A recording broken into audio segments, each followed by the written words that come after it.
noite. Que bom que você está aqui conosco mais uma vez para louvar, engrandecer, exaltar o nome do nosso Deus.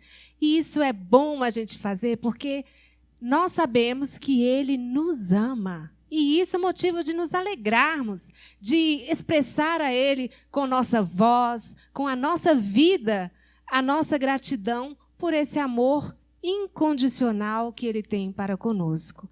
Louve ao Senhor aí da sua casa ou de onde você estiver assistindo esse culto.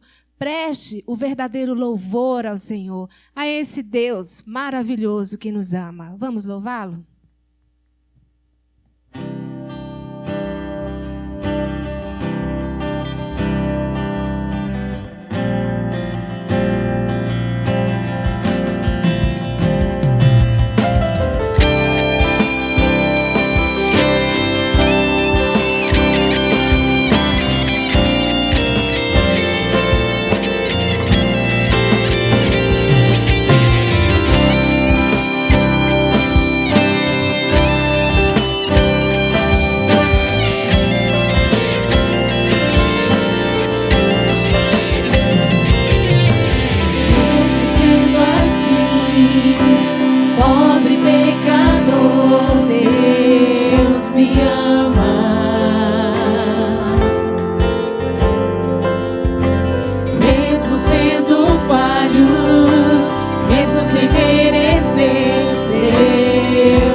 incondicional. Deus me ama e Ele está sempre de braços abertos pra mim. Deus me ama e o seu amor é tão grande, incondicional. Deus me ama e Ele está sempre de braços abertos pra mim.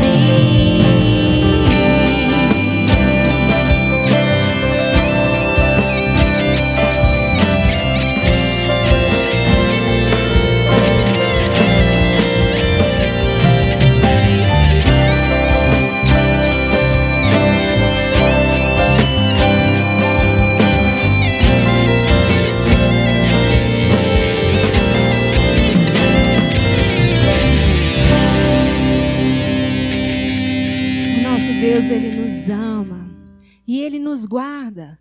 E eu quero que você saiba nesta noite que Ele está contigo. Não importa se você está alegre, se você está triste, não importa. Deus está com você nessa noite. E eu quero que você sinta a presença do Senhor aí, onde você está nesta noite. Porque pode ser que você esteja passando por dificuldades. E às vezes é uma dificuldade que queira te dominar, que queira te derrubar. Mas nesta noite eu quero que você saiba que o Senhor Jesus está contigo. Que não há nada que Ele não possa fazer na sua vida. Se você crer, se você confiar neste Deus, você pode passar pelas águas, sobre as águas. E você vai sentir então a presença do Senhor, o poder do Senhor, o milagre do Senhor na sua vida. Você crê nisso? Cante com seu coração, cante com sua alma agora. Louve ao Senhor, independente dos problemas, independente das circunstâncias. Louve ao Senhor, exalte ao seu Deus, exalte a esse Deus que pode todas as coisas, inclusive fazer o grande milagre na sua vida. Louve ao Senhor.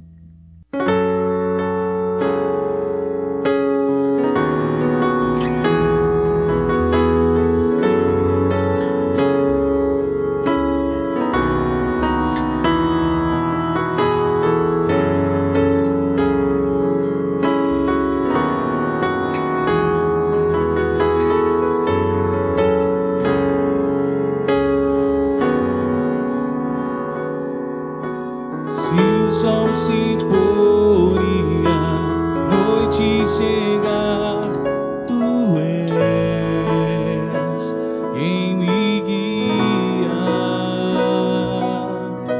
Se a tempestade me alcançar, tu és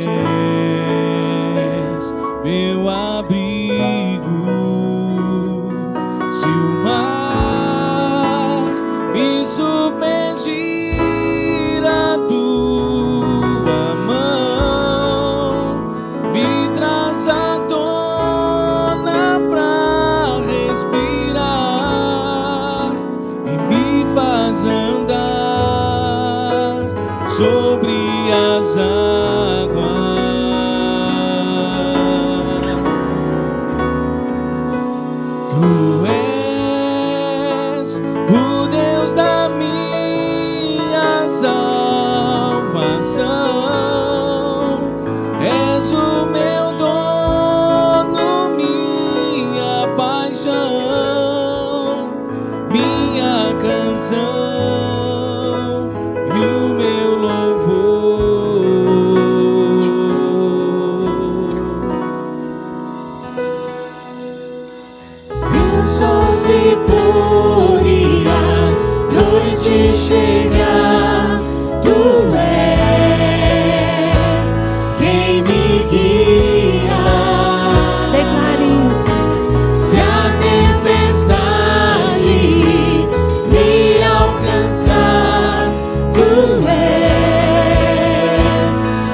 Senhor meu Deus, louvado seja o teu nome, ó Pai, porque antes de qualquer coisa acontecer, o Senhor já sabe. Antes de qualquer coisa, ó Pai, que possamos sentir, pensar, o Senhor já sabe, ó Deus. E, ó Pai, em nome de Jesus, eu lhe peço que o Senhor seja com cada vida presente, cada vida, ó Pai, que está nos assistindo agora, cada vida, ó Pai, que irá assistir, cada vida, ó Pai, que irá cultuar conosco, ó Pai. Onde quer que esteja, ó Pai, que o Senhor possa tocar os corações de cada um. Que eles possam sentir a presença do Senhor, ó Pai. Que eles possam sentir a paz que só o Senhor pode dar. Muito obrigado, Deus, pela oportunidade de cultuar mais uma vez, ó Pai. De poder cantar mais uma vez. E que em nome de Jesus o Senhor ainda possa falar aos nossos corações esta noite. Em nome de Jesus que eu oro e agradeço. Amém.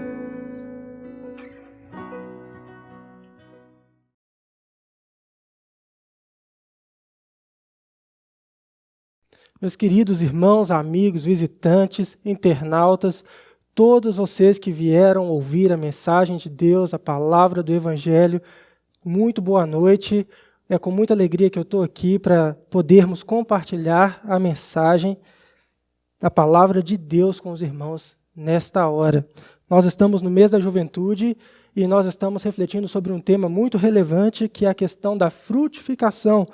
Quais frutos do Espírito nós devemos proceder nesse tempo?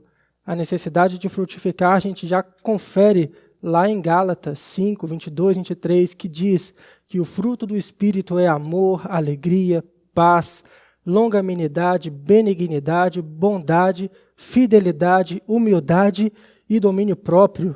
Contra essas coisas não há lei. E o apóstolo Pedro, ele nos ajuda também a entendermos como nós devemos frutificar nos últimos tempos, nos últimos dias e também nesses dias em que estamos vivendo. Por isso, quando nós nos atentamos para essas virtudes, a excelência moral, a bondade, o louvor a Deus, nós também vamos perceber que não seremos nem estéreis, nem infrutíferos. Pelo contrário, seremos férteis e frutíferos através da fé, da virtude, do conhecimento, da temperança, da paciência, da piedade, gentileza fraternal e também do amor. Exatamente nesse tempo onde as circunstâncias, tanto por causa da epidemia quanto por outros motivos, o povo de Deus tem voltado o seu olhar para as Escrituras, para os textos escatológicos, aqueles que se refletem as coisas que virão antes da vinda de Cristo, mas também voltamos o nosso olhar para os profetas que falaram a respeito de todas essas coisas. E não é de se admirar que o texto base da nossa reflexão, a divisa desse grande tema que estamos estudando com a juventude e toda a igreja, está localizado numa carta escatológica do apóstolo Pedro. 2 Pedro é uma carta que vai falar a respeito de todas essas coisas. Por isso, hoje, nós vamos continuar falando a respeito da frutificação e nós vamos considerar com mais atenção o aspecto da piedade. Por isso, o nosso tema é frutificando através da piedade. E eu convido os irmãos a abrirem suas Bíblias em 1 Pedro, no capítulo 1, e nós vamos ler a divisa que se encontra nos versos de 5 a 8, que diz o seguinte: por isso mesmo, aplicando todo o vosso esforço, acrescentai virtude à vossa fé, e o conhecimento à virtude, e o domínio próprio ao conhecimento, e a perseverança ao domínio próprio, e a piedade à perseverança, e a fraternidade à piedade, e o amor à fraternidade. Porquanto, se essas virtudes existirem e crescerem em vós, elas não vos deixarão ociosos, nem tampouco infrutíferos, no perfeito conhecimento de nosso Senhor Jesus Cristo. Senhor, a Tua palavra está diante de nós e precisamos que o Teu Espírito fale aos nossos corações. Em nome de Jesus. Amém. Meus irmãos, antes mesmo de entrarmos no contexto da piedade, eu quero mostrar para os irmãos o capítulo 3 da carta do apóstolo Pedro. E nós vamos precisar prestar bastante atenção, porque nós já vimos na ocasião passada em que eu estive falando com os irmãos sobre a perseguição externa, sobre a perseguição interna dentro da igreja e também sobre a incredulidade que existe ao redor da igreja. Mas hoje nós vamos compartilhar sobre os eventos escatológicos dos últimos tempos que estão descritos no capítulo 3. Então, para os irmãos acompanharem, vai lá no capítulo 3 e segue a sequência dos versos. Em primeiro lugar, nós vamos ter em mente que o apóstolo Pedro não traz nenhuma novidade. Ele não vai colocar nenhuma doutrina nova nessa carta. Ele quer nos despertar para o que está acontecendo, ou pelo que vai acontecer nos finais dos tempos, mas também nos levar à compreensão, a relembrar do que os profetas disseram, mas também considerando os mandamentos dos apóstolos. Por isso, nós precisamos perceber que ao redor da igreja vai se levantar 3 grupos de pessoas: os escarnecedores, aquelas pessoas que vivem conforme as suas próprias paixões e também aquelas pessoas que são ignorantes da palavra de Deus. Esse é o contexto dos versos 3 a 5. E eu preciso explicar. Os escarnecedores são aquelas pessoas que vão zombar da nossa fé, que vão nos dizer: cadê esse Cristo que ainda não veio? Vocês continuam nesse barco? As pessoas que vivem conforme suas próprias paixões são aquelas que constantemente ouvem a admoestação, a exortação do Evangelho, mas não se arrependem. E o outro grupo de pessoas, que são os ignorantes da palavra de Deus, são aquelas pessoas de fora da igreja ou de dentro dela, que podem até andar com a Bíblia debaixo do braço, mas que desconhecem o contexto das Escrituras Sagradas, desconhecem uma mínima passagem dessa palavra de Deus. Na verdade, essas pessoas não sabem nem como céus e terras foram criados, não sabem sobre a grande inundação que uma vez cobriu toda a face da terra no dilúvio, mas também não acreditam que a terra está reservada para uma outra destruição. Sabemos que no contexto de Noé, as pessoas zombaram dele, falaram: você vai continuar construindo um barco numa terra que não chove? Mas a grande destruição veio. E quando Deus fez uma aliança com Noé, ele prometeu que nunca mais destruiria a terra com água. Mas, desde aquele momento, a terra estava reservada para uma outra destruição. Versículo 7. A saber, para o fogo do juízo, da perdição dos ímpios. A terra está reservada para o fogo do juízo, da perdição dos ímpios. E é por isso que as piadas, as zombarias desses escarnecedores são completamente tolas e não fazem sentido algum. Porque eles perguntam: cadê esse Cristo que não veio? Mas a resposta é a própria paciência, a longanimidade de Cristo, para que todos cheguem ao arrependimento, para que todos possam crer no Evangelho e serem salvos.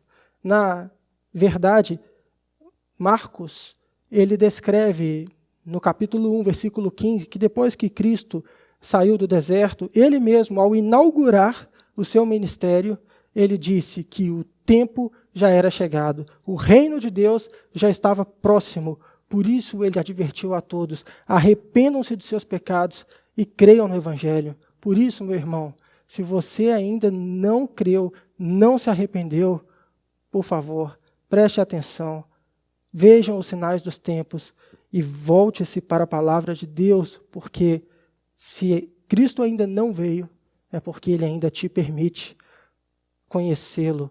O profeta disse que o tempo de invocar o Senhor ainda está conosco. Invocai-o enquanto está próximo, buscai ao Senhor enquanto se pode achar.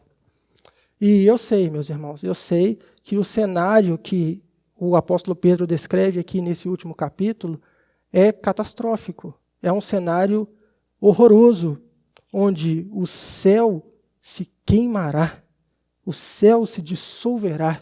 E eu não preciso nem explicar para os irmãos, nem explicar, mas eu quero ler com os irmãos e deixar que os irmãos mesmo cheguem a uma compreensão do que o apóstolo Pedro quer dizer. Veja comigo o verso 10. Entretanto, o dia do Senhor virá como um ladrão, no qual os céus desaparecerão, ou no qual os céus se desaparecerão com grande estrondo, um som terrível, e os elementos se desintegrarão pela ação do calor, e a terra toda e as obras que nela existem serão expostas ao fogo. Mas, meu irmão, eu quero que você saiba de uma coisa. O apóstolo Pedro, ele quer nos desafiar a confiarmos no Senhor Jesus, a esperarmos por sua volta.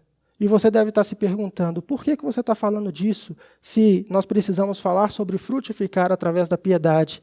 Ao verso 11, o próprio Pedro nos exorta e nos pergunta com relação a isso. Olha o que ele disse: visto que todas essas coisas se dissolverão, esse mundo, tudo que nós conhecemos se dissolverão, que tipo de pessoas vocês devem ser? E ele mesmo responde: pessoas que vivem em santidade e em piedade. Deixa eu contextualizar. Santidade se refere à maneira santa de viver. O Senhor disse: sede santos, porque eu sou santo. E piedade tem a ver com a convicção da plena presença de Deus. Nós não devemos apenas esperar, mas nos apressar para o dia da vinda do Senhor. Versículo 12. E o que significa isso? Exatamente vivermos em santidade e em piedade. Meus irmãos, quanto mais santos e piedosos nós formos, mais alto nós gritamos para o mundo de que nós estamos preparados para o dia da vinda do nosso Redentor. Eu vou repetir. Quanto mais santos e piedosos nós formos, mais alto nós gritamos para o mundo de que estamos preparados para o dia da vinda do nosso Redentor. E é por isso que não apenas esperamos, mas nos apressamos para o dia da vinda do Senhor, porque nós não aguardamos apenas que essa terra seja queimada, não, mas aguardamos novos céus e nova terra. Preste muita atenção, meu querido. A literatura das Escrituras, essa escatológica, essa que fala dos últimos acontecimentos, não se configura em uma história de terror, mas uma mensagem de esperança. Por isso, nós não apenas aguardamos que todas as profecias se cumpram e essa terra seja queimada. Não, aguardamos também novos céus e nova terra. É por isso que quando o Senhor vir, Ele precisa nos encontrar conforme o verso 14 diz, em paz, sem mácula e irrepreensíveis. Em paz, porque nós precisamos ter paz com Deus, mas também a paz de Deus. Isto é, nós precisamos ser reconciliados com Deus, mas também viver em harmonia com os irmãos. É sem mácula, porque nós precisamos viver de maneira santa, pura e piedosa. E irrepreensíveis, porque devemos viver livres da culpa do pecado, não por nossos méritos, mas através do sangue vertido na cruz do nosso Senhor e Salvador Jesus Cristo.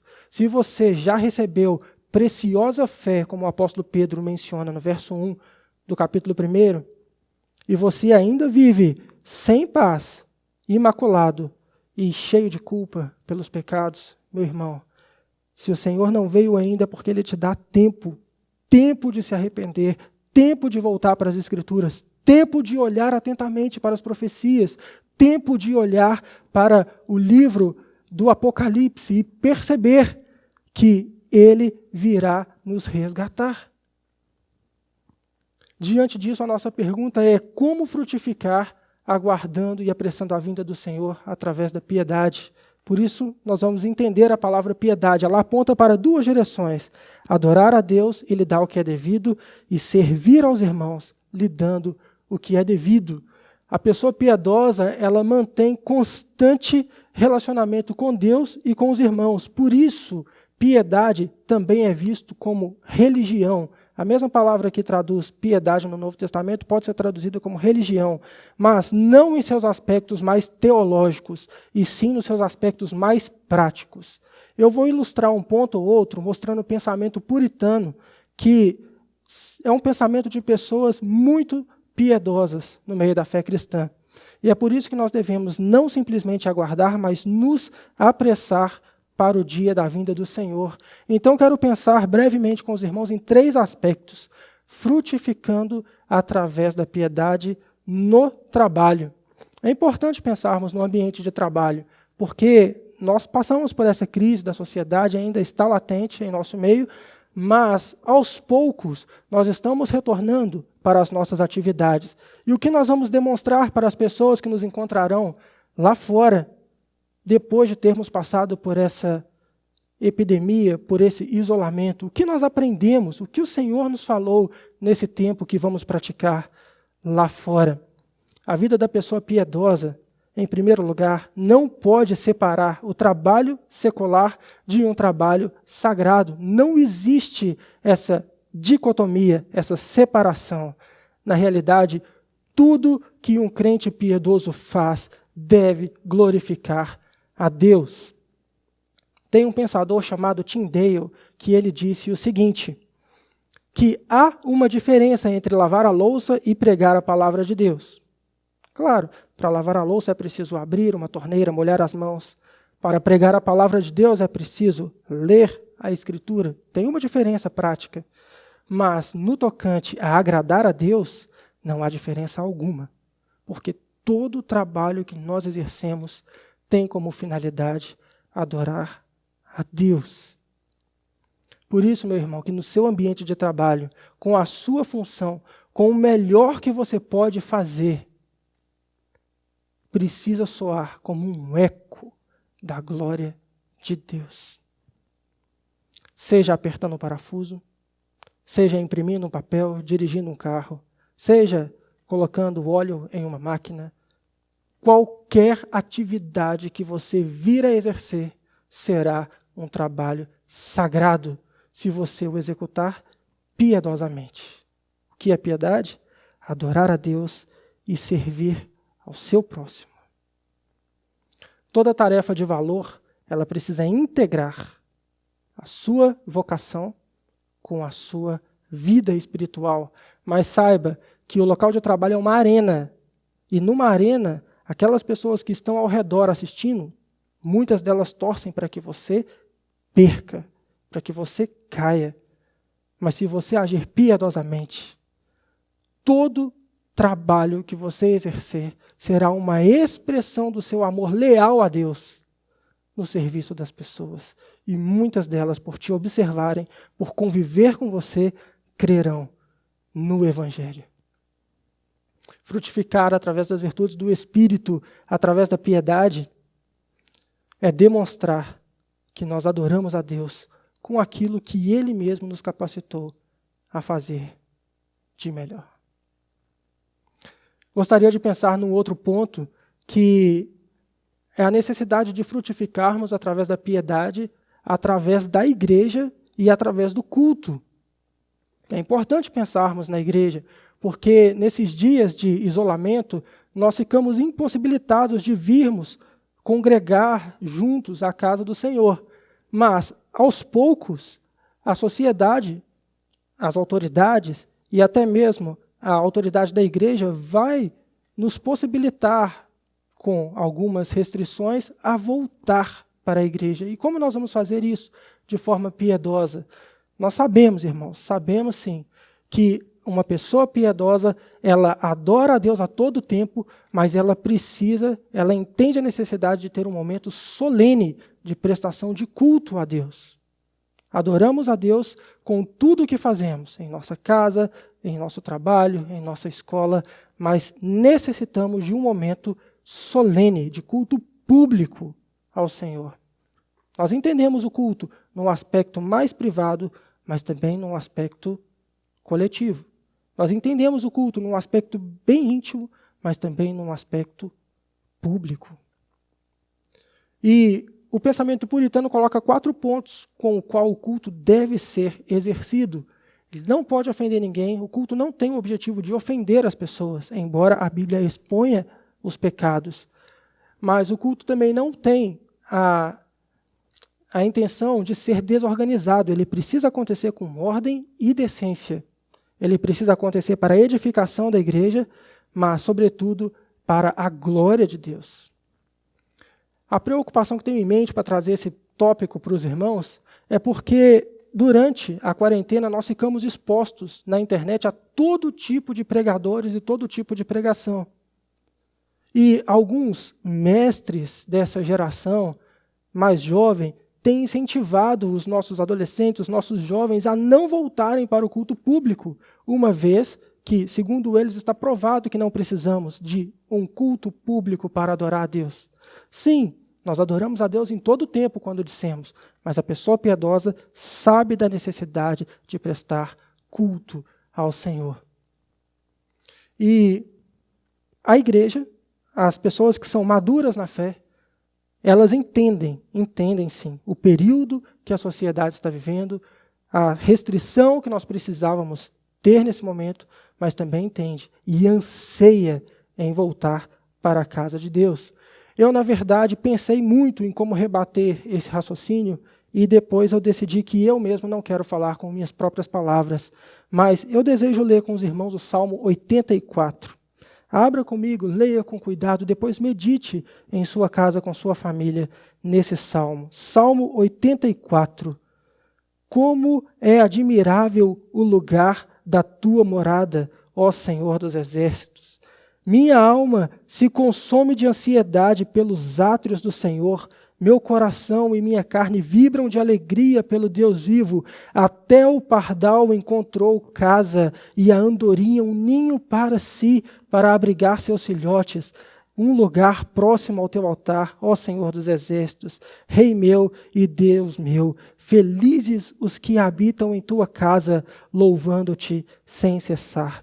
Felizes os que em ti encontram sua força e todos aqueles que são peregrinos de coração, ao atravessarem o vale de lágrimas, convertem-no num lugar de fontes, como a boa chuva de outono que ainda o cobre de bênçãos, caminhando com vigor, sempre crescente, acrescentam-se perante Deus em Sião.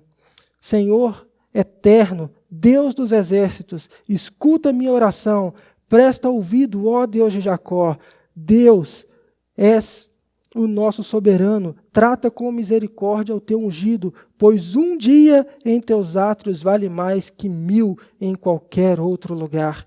Estar recostado à porta da casa do meu Deus é melhor que morar nas tendas mais ricas dos ímpios, porquanto Deus, o Eterno, é sol e escudo, o Senhor concede graça e glória. Ele nenhum bem recusa aos que vivem com integridade, e eu poderia dizer, Ele nenhum bem recusa aos que vivem com piedade. Ó Senhor Todo-Poderoso, feliz é o ser humano que em Ti confia plenamente. Amém? Feliz aquele que confia no Senhor. É necessário voltarmos a prestar culto público ao Senhor. A internet é uma bênção. Essa mensagem que você está ouvindo é transmitida através da internet, mas vamos ter muita atenção e provar os espíritos de acordo com a palavra de Deus. Pensando em mais um tópico, frutificando através da piedade na família. Eu vejo a necessidade de pensarmos na família porque é lá que estamos a maior parte do tempo, junto com as pessoas que nós mais amamos nessa terra. E como nós vamos frutificar através da palavra para aqueles que convivem conosco o tempo todo? Eu sei, irmãos, que o ambiente familiar talvez seja o mais difícil de exercermos a piedade. Temos os desafios, somos seres humanos, às vezes nos exaltamos, mas a pessoa piedosa, ela reconhece seus erros, se humilha, pede perdão e continua a viver, agradando ao Senhor, adorando a Deus e servindo aos seus próximos. Por isso, saiba, meu irmão, nenhum testemunho será válido fora de casa se lá dentro não houver um testemunho que seja real, vivo, santo e piedoso. Por isso mesmo é que na família nós cultivamos a integridade do casal. É na família que nós criamos os filhos no caminho. É na família que nós aprendemos a ser irmãos de sangue e irmãos em Cristo. É na família que nós aprendemos a vencer as dificuldades e nos aproximar uns dos outros enquanto nos aproximamos do Criador. É na família que nós aprendemos e desenvolvemos a prática do culto familiar que nos leva a viver uma vida real de devoção piedosa ao Senhor. Ah, meu irmão, como eu queria que todas as famílias dessa terra tivessem o privilégio de viver em paz. Saiba que a família que vive em paz é a família que presta culto ao Senhor dentro de casa. E se assim o faz, ela vive num tipo de paraíso sobre a terra. A sua família é uma pequena igreja. Portanto, lá é o lugar onde você também precisa prestar culto a Deus, adorar ao Senhor e servir as pessoas mais próximas de você, seus familiares. Se assim o fizer, no pensamento puritano, você vive sobre um pequeno paraíso, um tipo de paraíso sobre a face da terra. Mas, meu irmão, o contrário também pode ser verdadeiro. Se a sua casa não tem paz, se não tem a palavra de Deus reinando no lar, você pode viver um tipo de inferno sobre a terra. Por isso, o Senhor é longânimo e nos dá tempo de voltarmos a buscá-lo enquanto podemos achar, de invocá-lo enquanto Ele está próximo de nós. Sua casa precisa ser um lar piedoso. E é possível que toda a sua vizinhança reconheça que Deus habita lá e se volte aos pés da cruz. Eu vou te contar o segredo da família piedosa. A família piedosa se alegra em Cristo. A família piedosa resolve seus problemas em Cristo. A família piedosa ama uns aos outros em Cristo. A família piedosa entrega tudo o que tem a Cristo, enfrenta a enfermidade em Cristo, passa pelo desemprego em Cristo e vence todas as adversidades em Cristo, adorando e glorificando o tempo todo unicamente a Cristo. Oh, meus irmãos, não há outra forma de vivermos sobre essa terra. O tempo de brincar acabou. A coisa é séria. Os últimos dias se aproximam. Se não forem os escatológicos, os nossos sim. Temos um tempo finito sobre a terra. E como o Senhor nos encontrará? Precisamos viver piedosamente. A piedade não pode ser mais uma teoria do Evangelho, mas ela precisa ser prática de devoção na sua vida, no seu trabalho, na igreja e na sua casa. Se você deseja adorar a Deus e servir ao seu próximo, frutifique através da piedade. Se você deseja adorar a Deus e servir aos seus colegas de trabalho, frutifique através da piedade. Se você deseja adorar a Deus e servir no culto, na igreja, frutifique através da piedade. Se você deseja adorar a Deus e servir a sua família, frutifique através da piedade. Então o Senhor te encontrará certamente em paz, sem mácula e irrepreensível. E você conseguirá demonstrar os frutos do Espírito. Todas as características do fruto do Espírito através da sua vida. Meus irmãos, eu quero ler com os irmãos mais uma vez o versículo 11 do capítulo 3, que é a pergunta que Pedro faz para nós. Se todas essas coisas se dissolverão, que tipo de pessoas devemos ser? Pessoas que vivem em santidade e em piedade. Amém? Eu vou orar com os irmãos para encerrarmos. Deus, obrigado pela Tua palavra, porque até aqui o Senhor cuidou de nós, porque até aqui a Sua longanimidade, a Sua paciência tem nos permitido buscá-lo e encontrá-lo. Que vivamos, Deus, uma vida piedosa e digna da aceitação do Senhor. Em nome de Jesus. Amém. Que a graça do Senhor Jesus Cristo, o amor de Deus e a comunhão do Espírito Santo seja com todos os irmãos. Amém.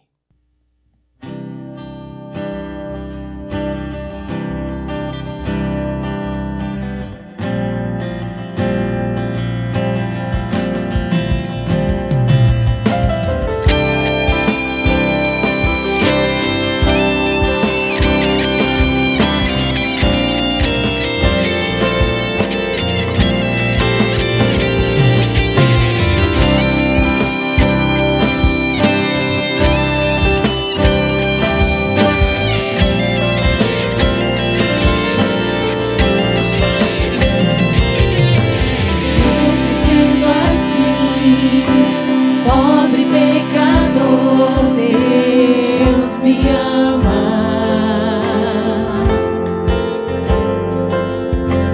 Mesmo sendo falho, mesmo sem merecer, Deus me ama.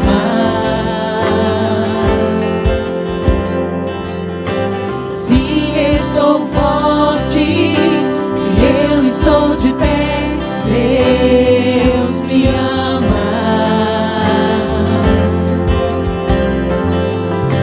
Se estou fraco, se eu estou caído, Ele não deixa de me amar.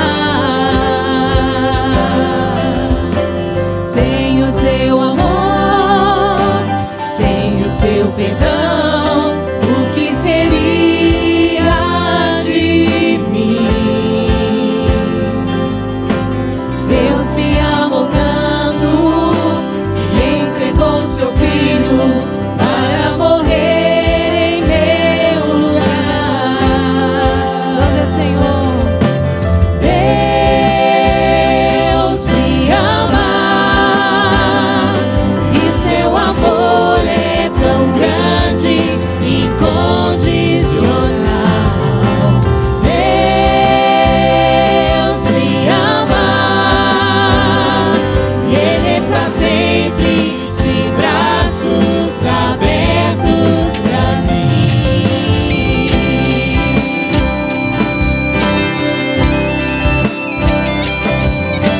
Esse Deus que nós louvamos, a Ti, ó Deus, seja o nosso louvor, Pai. Abençoe cada um na sua casa nesta noite, Pai.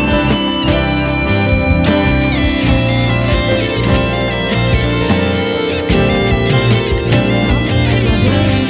Mesmo sendo assim, pobre pecador, Deus me ama.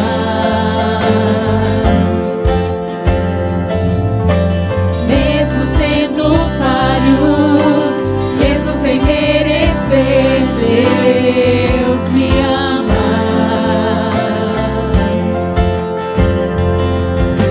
Se estou forte, se eu estou de pé, Deus me ama.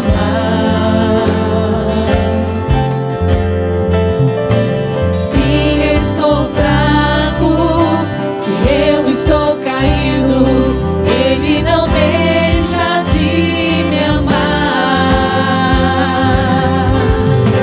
Sem o seu amor, sem o seu perdão, o que seria de mim?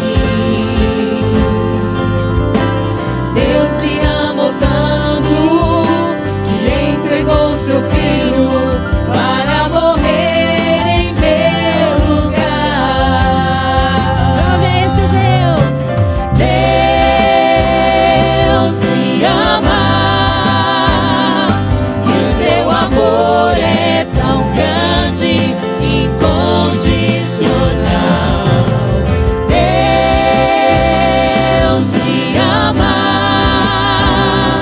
e Ele está sempre de braços abertos pra mim.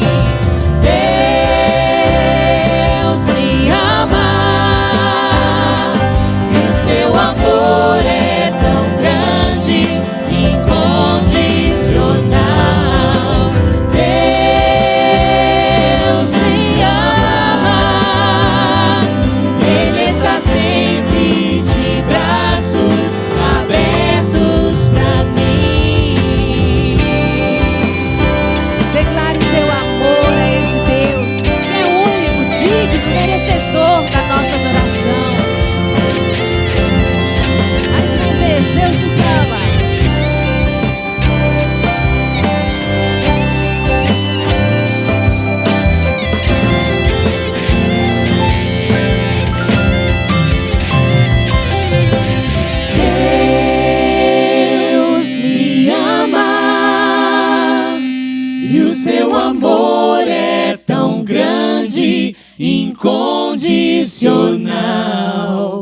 Deus me ama e Ele está sempre de braços abertos pra mim.